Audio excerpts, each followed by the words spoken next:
Hello, everyone. I'm so excited to welcome Zafira to our show today. Hi, Zafira.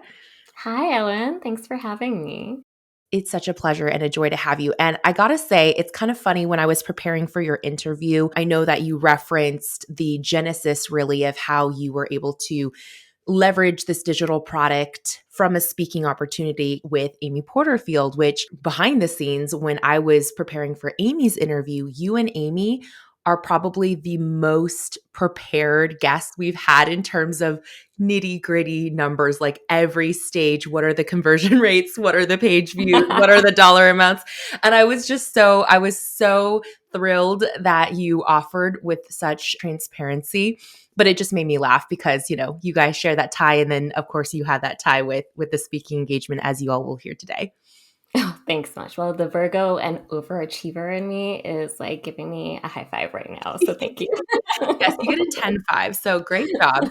Before we get into your juicy case study, which, as I've already alluded, is going to be amazing in terms of the details, I, of course, want to know, what is your Cubicle to CEO story? How did you make that leap from employee to entrepreneur? Yeah, so I originally started out in higher education and marketing at the very same university I went to, actually, the University of British Columbia.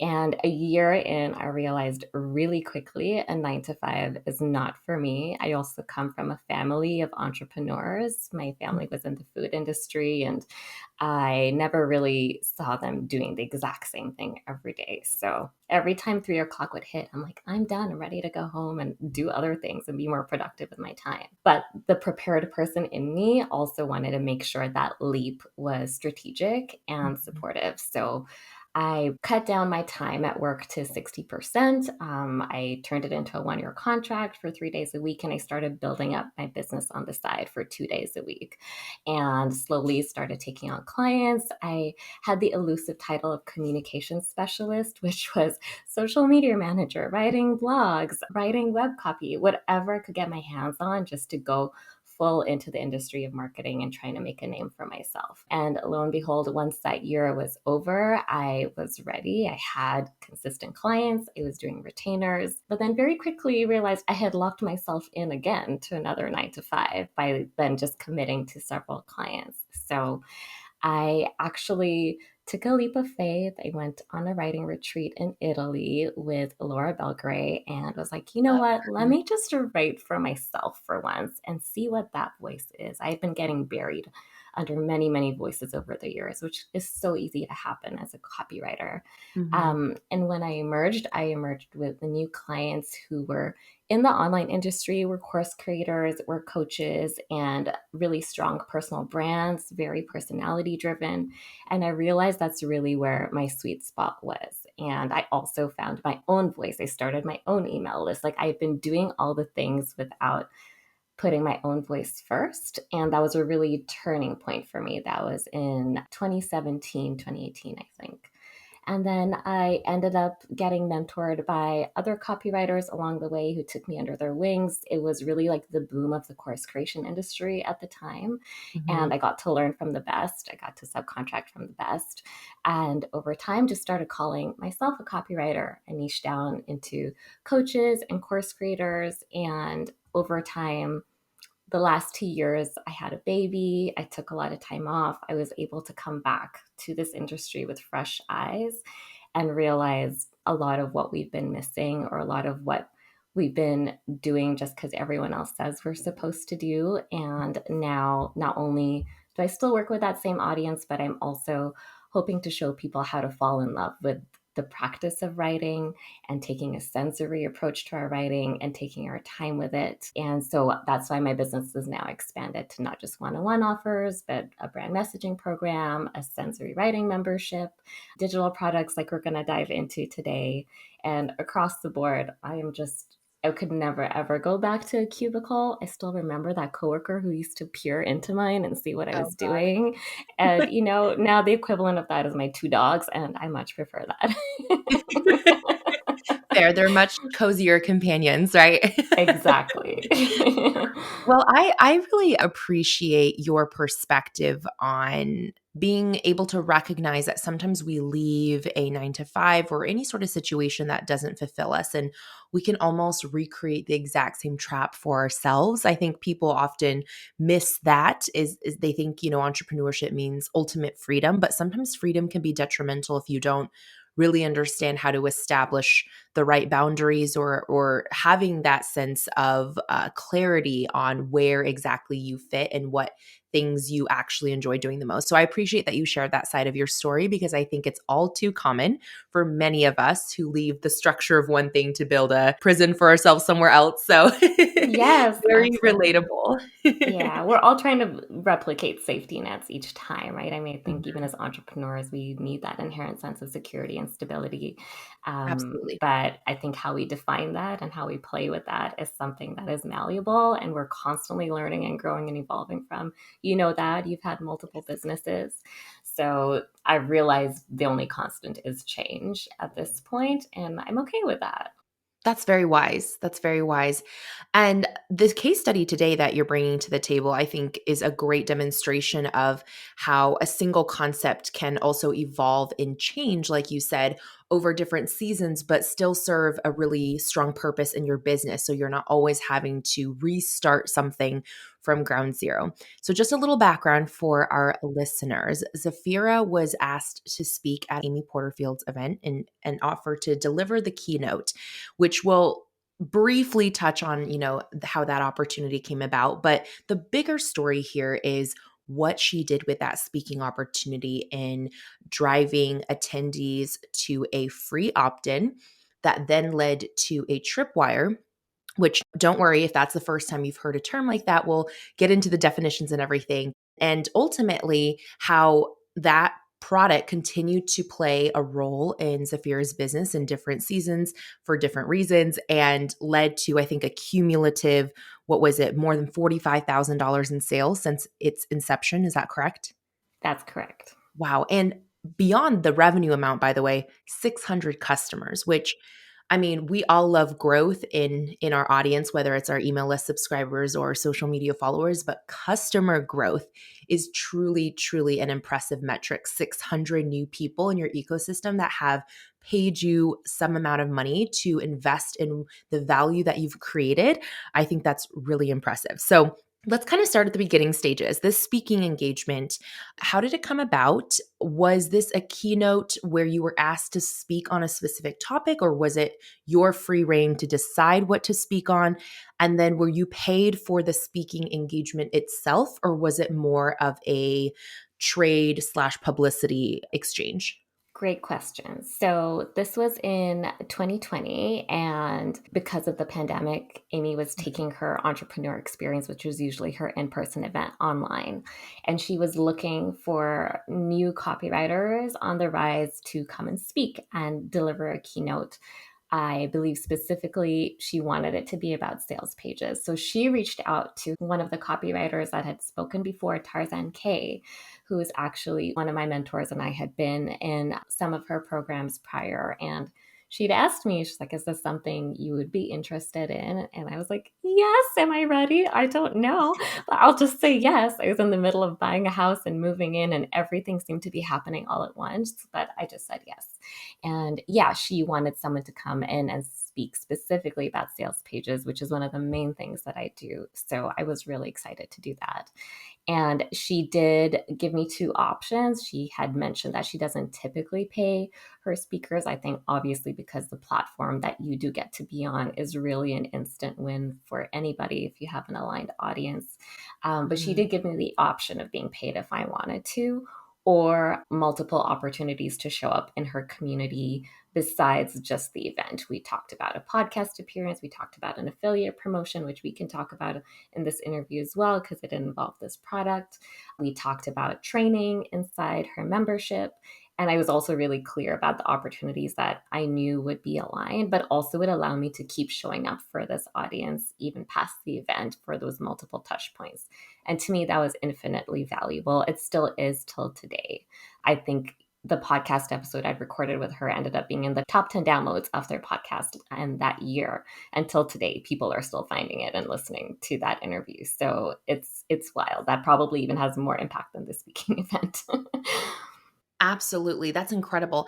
And actually, I'm going to use this opportunity as an early hot take moment from you. I'd love to hear your thoughts on this because there's long been a struggle in not just the speaking world, but since we're talking about a speaking engagement, if we focus on that area, between getting paid in exposure, right? There's always that meme that goes around like, you can't pay your bills with exposure. So there's this idea of, is exposure enough to replace true compensation for a service or a skill like speaking?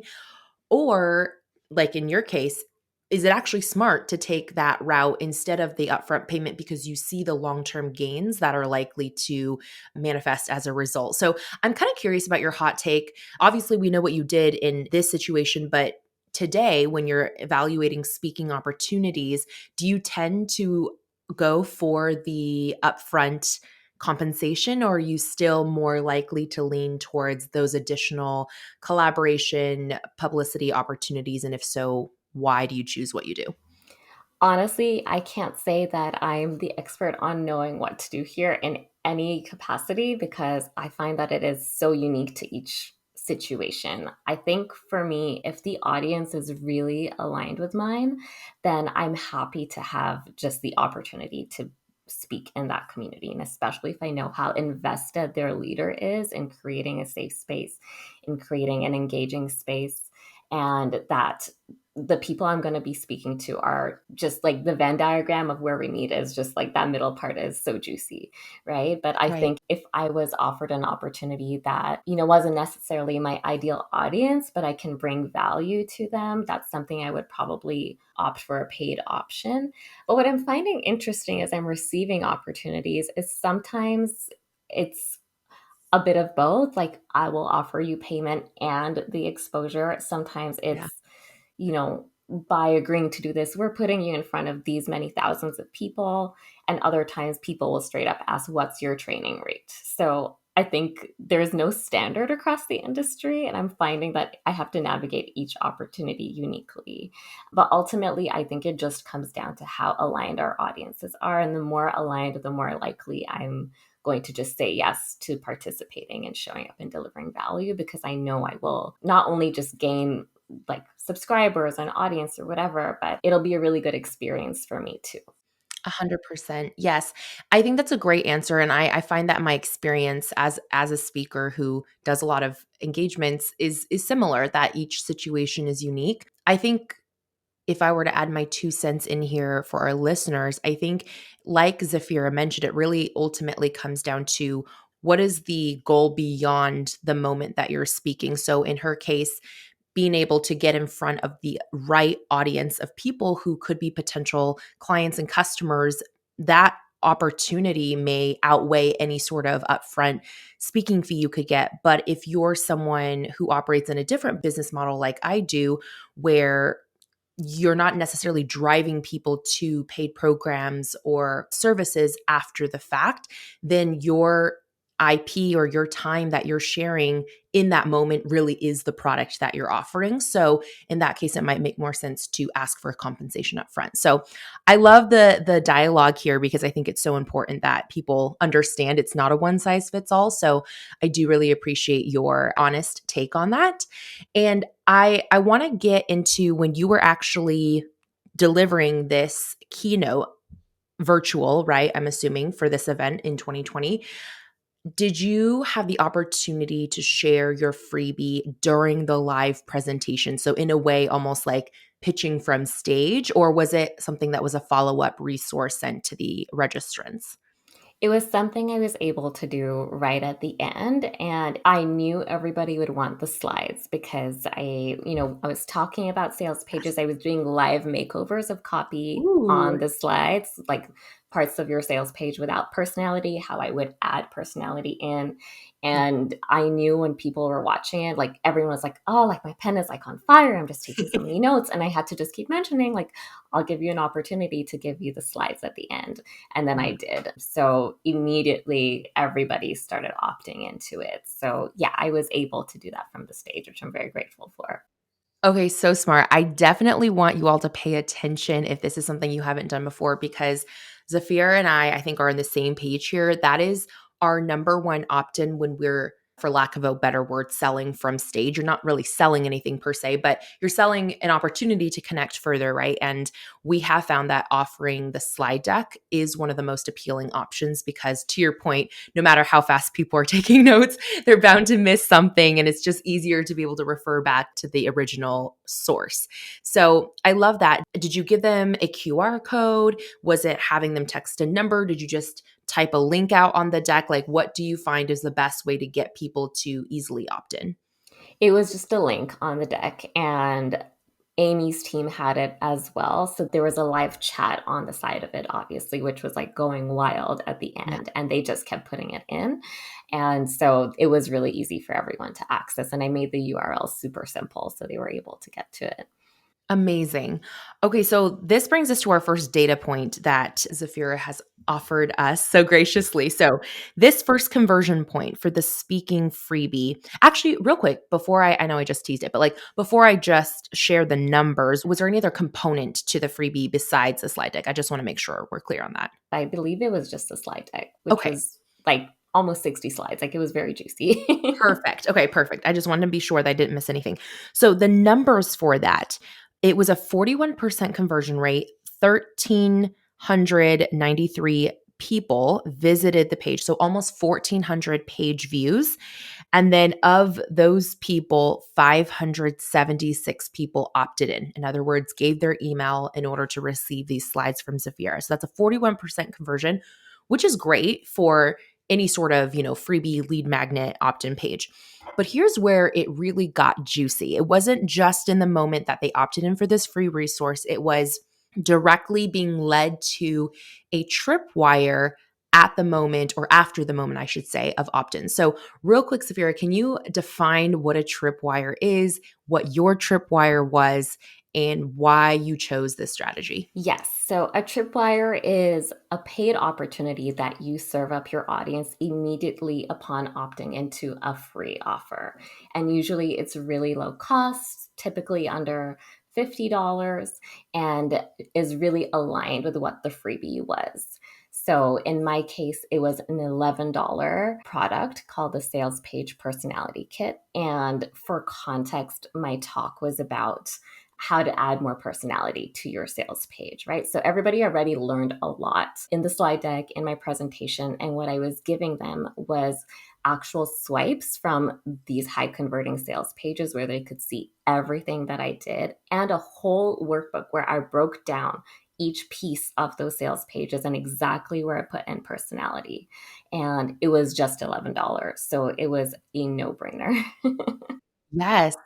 Okay, so something really smart I want to pull out from what you just said. You made sure that the tripwire was directly related to not only the freebie, but the actual speaking topic. And if you hear what Zafira just said, she said swipes, right? So, really thinking about, if you're going to implement a similar strategy, thinking about how do you accelerate the path to the result that they want, which in this case was infusing personality into their sales page with templates and ready-made assets that they can apply immediately. Because as we all know, the easy part is learning, the difficult part is implementation. So oftentimes, and I'm sure we've all felt this before, attending any sort of virtual summit or going to an in-person conference, we're so hyped up learning and being inspired by all these amazing ideas, but then we go home and often either sit in overwhelm, or we do absolutely nothing with the ideas because we don't know where to start. Whereas if you give them the direct tools and access to do something immediately with what they learn from the slides, and it's not just theory, but actual practice, their success rates are so much higher and they're going to come back for more. So I love, love, love this strategy. Why $11, by the way? Was that just kind of like a gut instinct, or did you have some sort of, I guess, tactic behind that? So, funnily enough, and I'll be brutally honest, I didn't have the idea for this tripwire up until a week before the event. So, I Oh, literally wow. put Okay. this together in a week. I was talking to my OBM, and she's the one who helped me think about it a little bit more critically. And she's like, are you really getting the most out of this event as possible? And we Hmm. talked about it. I'm like, yeah, I feel like they're going to be left wanting more, So we Hmm. went back and forth on a couple of pricing options. I think I was between $19, $9 and $11. And I think there's just so much around pricing psychology. And because that kind of fell in the middle, we're like, let's just try this out. In hindsight, I probably could have charged more, but I think it was just such a no brainer number at that point. I think people spend $11 every day on something, and when you Totally. deliver so much value, it's another easy yes. I wanted it to be an easy yes because, like you said, getting paying customers even at multiple touch points, if this was the easiest possible touch point, I wanted to make sure that I could get them into my orbit.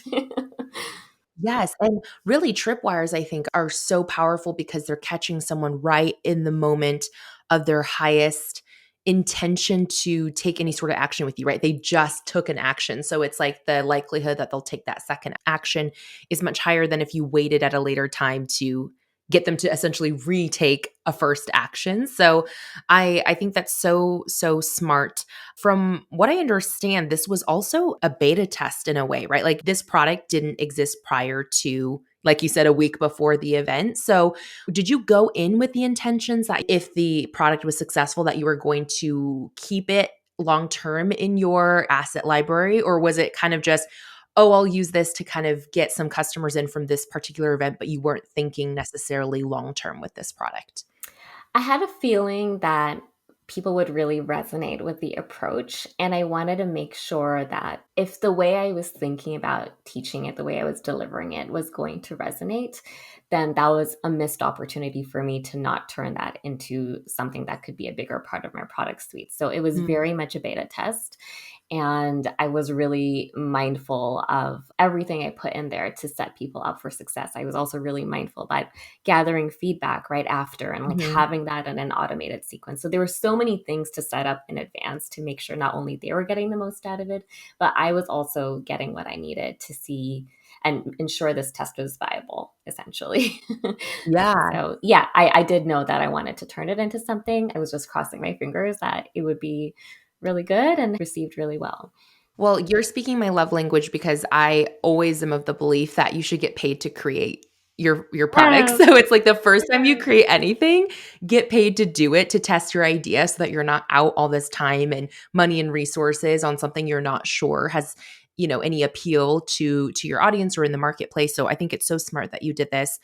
I would be remiss not to ask you for some tips on the actual sales page of the tripwire since you are, a pro in conversion copywriting. When people opted in to your freebie and then it redirected them to the tripwire landing page, did you treat this as a long form sales page? Did you keep it like super short that they didn't even have to scroll beyond the fold to take the action? Like, how did you structure this page, and were there any specific things you included or didn't include that you felt like contributed to its success? Yes, this is such a good question. I had a feeling you'd asked it. So I pulled up the screen grab of the original sales page that I Oh my god, you're had. awesome. And I had the header being like, before you go, do you want like 9 more personality packed copy examples you can swipe from my most high converting sales pages, plus this and that, and then a timer. And I positioned it as exactly what you just said about how we receive content after, big events. And that headline was like, sometimes you just need a little extra incentive to use all the valuable information you get during conferences, right?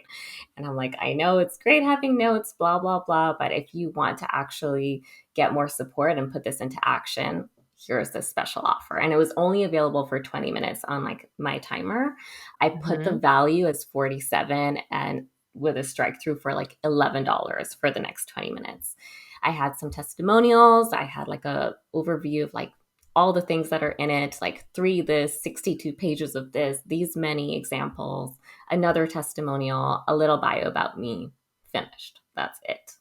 Okay, so pretty succinct, right? Just Yeah, getting to very the nuts and succinct. bolts. Yeah. The testimonials, I'm curious because this was a new product that was really a beta. Were you pulling these testimonials from people you gave early access to, or were these testimonials repurposed from, past client work or work that was directly related to, I guess, the examples of the sales pages that you were including in this kit? That's a great question. So, a lot of my previous clients are actually graduates of Amy's Digital Course Academy, and Oh, they cool. have scaled and like grown their businesses.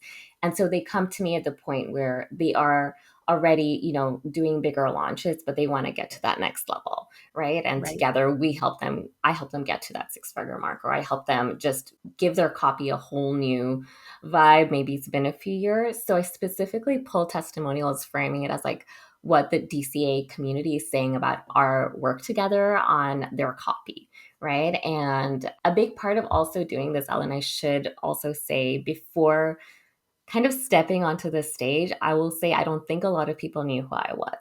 I Mm, was probably the only name at that event that was not immediately recognizable. And I did feel like I needed to kind of make my case a little bit. Like I am someone and I have been doing this work for a long time. I have been getting people results. yeah. So I was able to pull some of who I knew were Amy's like star students and like are the ones who are going and crushing it, but also have chosen to work with me. So kind Nice. of did some double duty there. No, that is actually, I think, so smart because if you're intentionally pulling testimonials from an audience where theoretically, if they're past DCA students, they may already, like you said, have some name or facial recognition with the other attendees who are part of the same community. It just only builds that trust even deeper. And so that is so smart. I actually didn't really think about that. But yeah, next time, nugget for myself and for everybody listening, if you are speaking at a specific person's event that has a really strong community bond, thinking about how you can tailor the testimonials by featuring members of that very community to increase that recognition and trust. So, great hidden tip. I love that. So, for the numbers on this piece, as a refresher, 576 people opted into the freebie. Of those 576, 300 bought this $11 tripwire. So that's a 52% conversion. Incredible. That netted $6,396 in revenue. And at that point, so let's see, you brought in essentially 300 new customers right then and there live while you're speaking. What was your game plan for these people? Because I understand that the next step you took was some months down the line, I believe you upsold them again. Can you talk a little bit about what that upsell was? Why did you choose to wait for a second upsell? What was the time that you waited? Yes. Okay. So, real quick, in case people are doing the math and they're like 300 people times 11 does not equal 6,396 in revenue. What I realized going through all my data for this, and also that I knew was happening around the event, once people were getting wind that this offer was available, that specific link was being shared around in the community, and other Mm. people were buying it really up until a month later. So I had 263 additional people purchase that product who didn't opt in to my initial freebie. So just to say Oh, that link okay. traveled around a lot for a while. And then I was like, I realized what was going on and had to shut it down. You're like, But "Y'all are getting too good of a deal." yeah, I'm So, like, yeah. y'all are ending up on my email list regardless. You know that, Yeah. right? But what I ended up doing was the feedback from that was so good. And, that was something I poured 1 week's worth of energy into. And the content was resonating. And this event was specifically for people who had graduated from Digital Course Academy, right? Like that particular cohort. But people were talking about it in their membership. People were talking about it like across their community. And I was like, okay, I think there's like a bigger opportunity here. And what would happen if I just gave this my all, right? Like this particular topic, I gave it my all.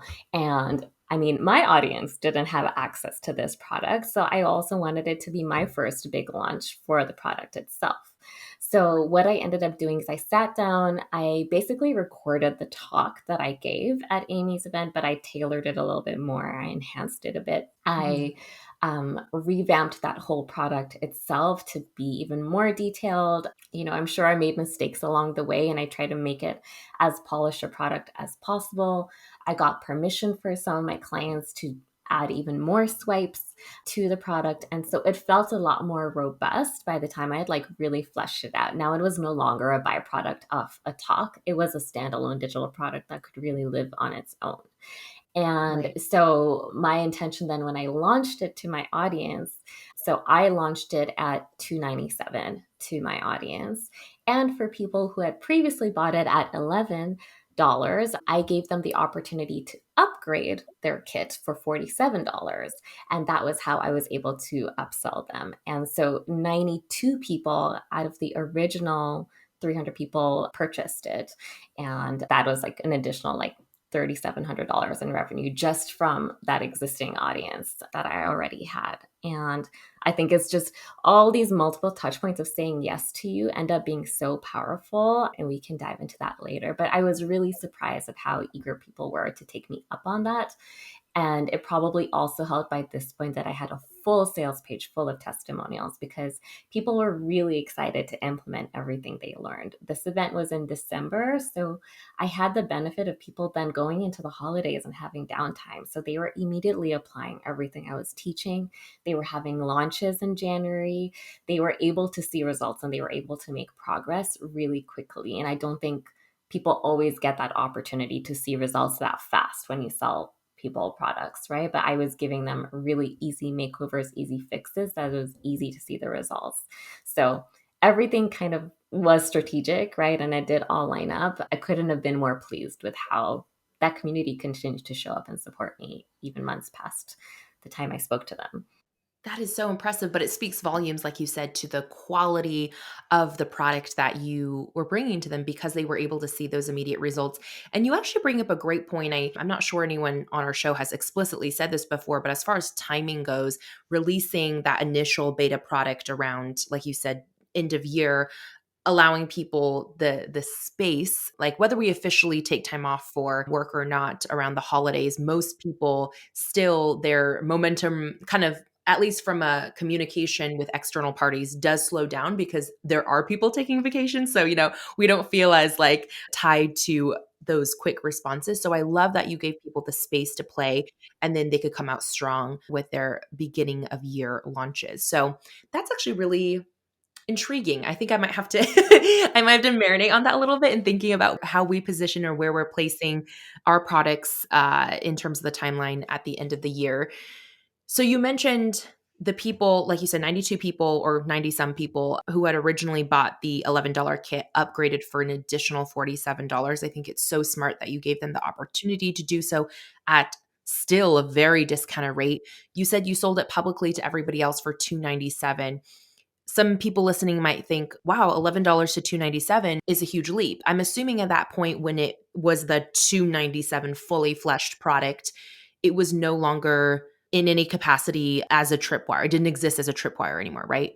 No, no, it was a standalone digital product available to everyone. And I was doing an open close cart period. And definitely there is a value jump. However, I think for that original audience, I take in the original investment they put into their program to end up in a place where they were listening to me deliver value, so Ooh. they had already invested in themselves at that point, and I was there to share and teach them. And, I think anything else that I was able to receive beyond that through the tripwires or the subsequent upsell was really just cherries on top. I Yeah. was so grateful for that opportunity and to have them really take in what I was saying to begin with. And I think the context was just different. You know what I Yeah. mean? And I probably did charge too little for a tripwire in the beginning, but like I said, it was a test, right? And I wanted to just see what the best possible outcomes could be. Yeah. And I 100% had imposter syndrome going into that event and doing all these things for the first time. And it was my first ever keynote. It was my first ever so many things. So I was green, and that Yeah. thankfully having some time to sit with it and really understand my value, and totally unexpected how good of a response I received, I was able to be like, okay, Right. you know what? I think this is the appropriate amount for what I'm giving here.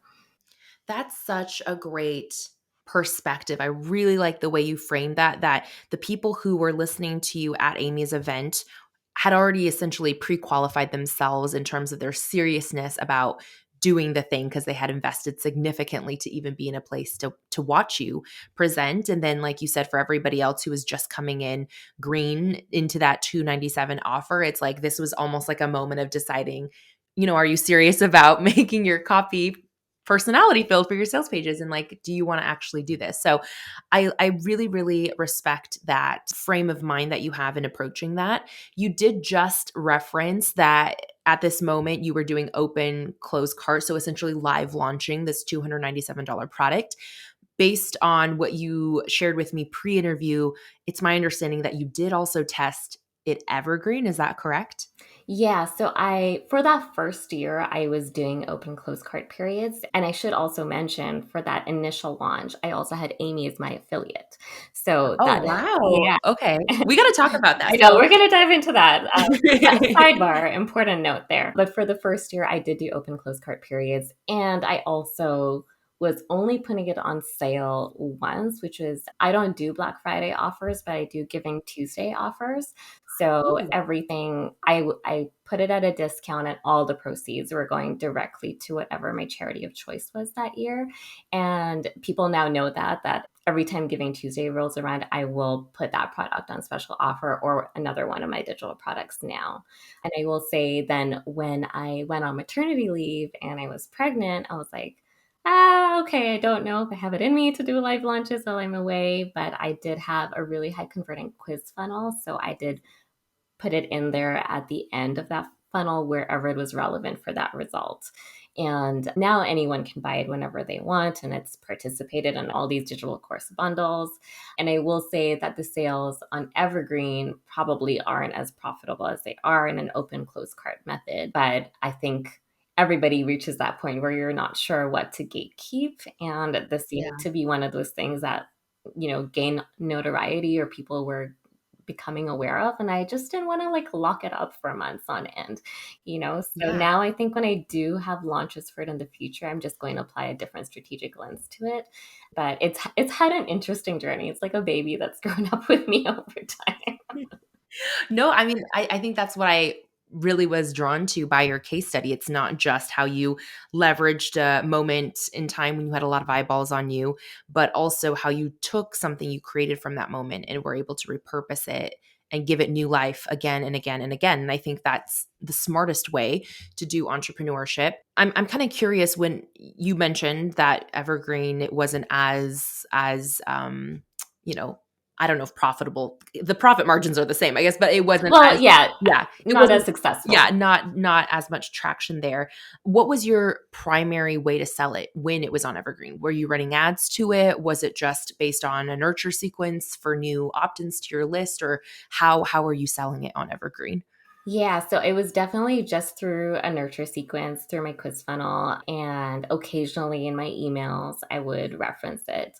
I definitely haven't had the resources, I think, over the last years to pour money into ads or to drive, additional traffic to it. But I'm curious what could happen if that was the case. And that's something I would love to experiment with in the future.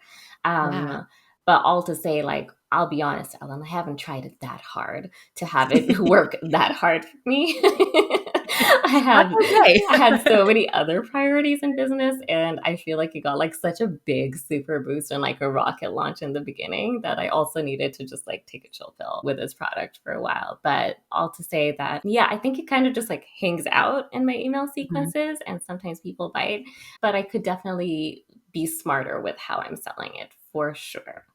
I can 1000% relate, Zafira, Okay, great. to this dilemma. Like, we have this one template, our perfect podcast pitch template that regularly gets like a couple sales a week. We'll just get a notification and I'm like, "Oh, that's lovely," because it's a great tool. Like, people get awesome results with it, but There are so many things. I actually just talked about this in my bonus, so I'm laughing because I'm like, I'm in your boat. Like, there's so many more optimized things per se we could be doing to really push more traffic behind that product. But you got to pick and choose your battles. You pick and choose your priorities. So I totally am with you there.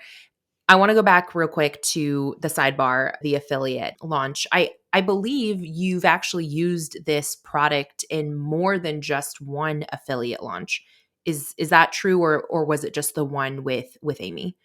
So Amy was an affiliate for my initial open close cart launch, but Yeah. this product has since then been a part of other digital product bundles and those kinds of offers. So yes, it has appeared in multiple places. But going back to, the whole idea of were you paid for this engagement or not, one of the things that they had mentioned when we were talking about is like, oh, and like maybe, we could be an affiliate. And I was like, I am going to remember that.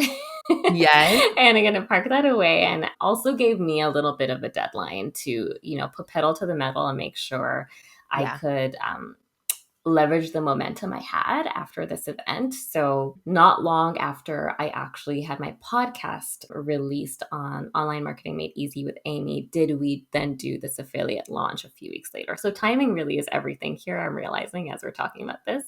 Yeah. But yeah, Amy was able to send out a couple of emails for that launch for me too, which then helped bring in additional customers as well. And I got those numbers too if you need them. Yes, let's hear him. I'm kind of Okay. curious. So the full launch collected $24,651, and Amy's team received 50% of that. So about $11,700. And their team brought in 84 new customers for me. Nice. So yeah, I mean, sorry, the whole thing brought in 84 customers, and off that, they had brought in a significant chunk as well. Right. And yeah, it was really interesting to see how it played out, right? Because she was promoting it just to like her DCA alumni, and a good chunk of them had attended the event, but a good chunk of them had no idea who I was. So it was the Right. first time they were hearing about me, and it was just interesting to see how the difference also between selling something when people are already invested in you. And then it was a good test for me to see as well, how are people going to engage with me when they hear about me cold? And that was like, a solid test for the sales page as well. So yeah, testing, testing, testing. No, I think that's brilliant the way that you look at that. Like you said, testing a product in different contexts and different situations to see how it performs. So you know where to tweak, how you market it to cold versus warm audiences. I know you said that this hasn't necessarily been the tip top priority for you in terms of pushing a lot of traffic or sales behind it, but because the collaboration with Amy, the affiliate launch, having her affiliate for this product was a success, would you consider or have you considered essentially replicating that and just finding other affiliate partners to similarly send out 1 to 2 emails about the product and then just split the sales 50-50?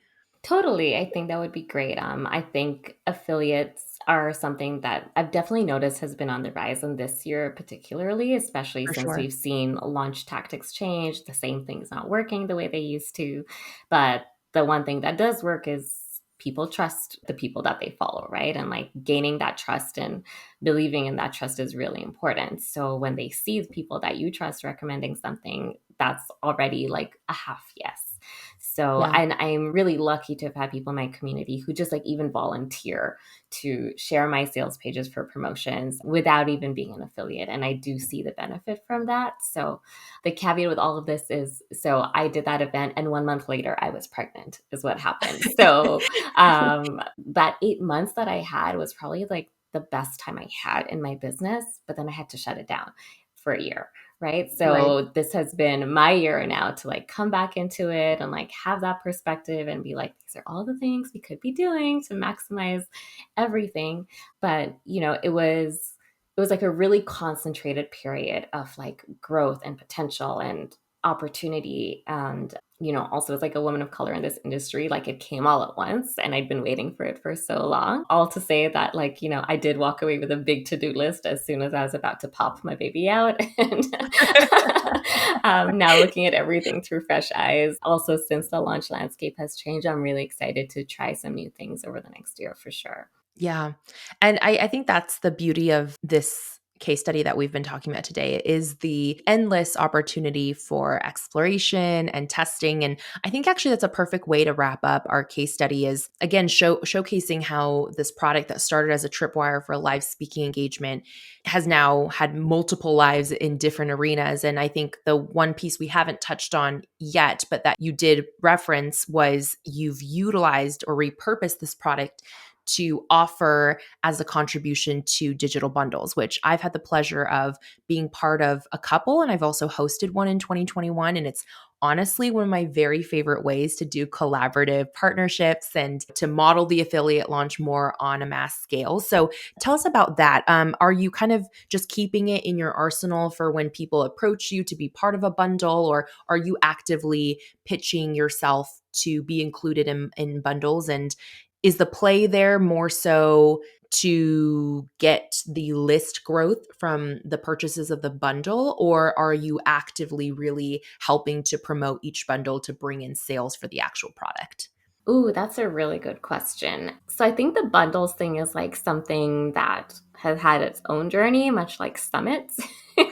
You know, all of a sudden they were everywhere, right? So I think I have to be really careful now about what bundles I contribute to because it can be really easy to say yes to any that come my way and have them not necessarily be an aligned audience, or, maybe they're just like a bajillion people Yeah. participating in that bundle that I don't know if someone will even end up reaping the benefits of what I have to offer because it'll just be lost in a vault. Yep. So I'll say my intention now with contributing the product to bundles is I'm only going to do probably like two or three a year. Hmm. Also, because I noticed my audience was like, well, instead of me buying it, why don't I just wait around until the next time you have it in a bundle?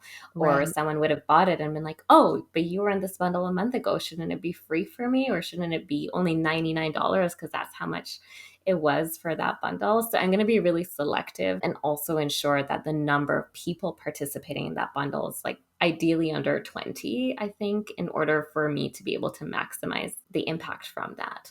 And it's something I'm still selling in my nurture email sequences at the back end of my quiz funnel. It is also on my website for purchase, like not like prominently there, but if someone is looking for it, they can find it. And it's still something I'm promoting for like my Giving Tuesday offer every year as well, like to actually save on it and make sure it's a discount. Right. And in terms of the value of participating in a bundle, I think it's not only getting the opportunity to be showcased by whoever is organizing it, but I mean, every single person in that bundle is promoting it. So it's diffusing you out into the interwebs and to so many different people, and making sure that those are all aligned for me is really important as well. I could probably do a better job promoting bundles when I participate in them. And I think that's because I was saying yes to quite a few for a while, and then I was getting really saturated by Saturated. that Yeah. and overwhelmed, and I don't want my audience to be annoyed with me either. So now I've like really just taken a step back and I'm going to be really intentional about it. So that's just another thing we learn along the way, right? Like we always all want to jump onto a new bandwagon, or we always want more visibility. But even as intentional as you are, Hmm. sometimes saying yes to everything is actually more harmful over time, or can lead to more headaches. So definitely going to That's be a true. little bit more careful now. That's wisdom that only hindsight can teach you. Yes. Exactly. And I have to say, I really do agree with you. I love bundles, but so few I think are done really well with the level of intentionality that you're kind of showing here. I mean, at least for any bundles we host, obviously we can't control as much when it's someone else's bundle, but we really feel like all of the products have to almost drive to a similar result. Like, I don't necessarily love being Mm. part of bundles where it's like a hodgepodge of every marketing or business tool under the sun, because it's like, it's so overwhelming for the consumer to even know where to start. Whereas it's like, okay, we're going to master this one thing and every single product gets you closer to that one thing. Like, I feel like that makes way more sense. So I would tend to agree. And I also think something to consider for, I mean, I'm just saying this to you peer to peer, but also I think for our listeners who are thinking about, ooh, what kinds of digital products do I have in my toolkit that maybe I'm not actively promoting, but could be a great product to contribute to a bundle as a way to repurpose. thinking too that you can be a silent contributor in a bundle. In some bundles, not all bundle hosts will allow this, but for example, this past year we were part of two different bundles that we actually did not promote at all because we didn't have space for it in our content calendar. But it is a great list growth opportunity because you are getting cross pollinated to so many different audiences. And so we were happy to just provide the product and benefit from the list growth on the back end. So another option to consider for all of our listeners. And Zafira, I'm so grateful for all of your insight and your transparency in sharing your numbers today. Your Giving Tuesday tip, by the way, is probably my favorite thing that I took away from this conversation, and definitely something I want to bring to my team to see how we can honor that this year as well. To end our time, I would love for you to share where our listeners can continue to connect with you. Is there anything you're excited about that you want to share with them? Oh, thank you so much. It's been such a pleasure. And I will say, I became a copywriter because I'm terrible at math, but I really loved getting into all the numbers today. Good. And I would love to connect with your listeners. You can find me at zafirarajan.com or occasionally on Instagram at zafira.rajan. So don't be afraid to send me a DM if you have any questions or anything you want to share that resonated after the episode. It's been such a pleasure. Oh, good. And I guess I just have to ask one more tag on. With Threads coming out yesterday and taking over all of the feeds as a copywriter, how do you feel about that? It's a place for words, right? So are I you going to be there? know. Can we find you there? Oh man. Okay, so with any new thing that comes out, it is not my personality to dive in head first. I Fair. like to sit back and wait and see, is this something that's going to stick around? Is it worth my energy? Is it going to be a clubhouse situation? Yes. So I'm watching Threads. I'm seeing what's happening, and I may, if it takes off, I'll be really happy. But I do also have a Substack because I write personal essays. So Oh, that's nice. something that I focus on writing, long form content in. But we'll see if Threads is here to stay. Fair. That is more than a fair assessment. Make sure if you're listening, check out the show notes below. We'll include Zafira's Substack, her website link, all the things, her Instagram. Thank you again for joining me today. Thanks for having me.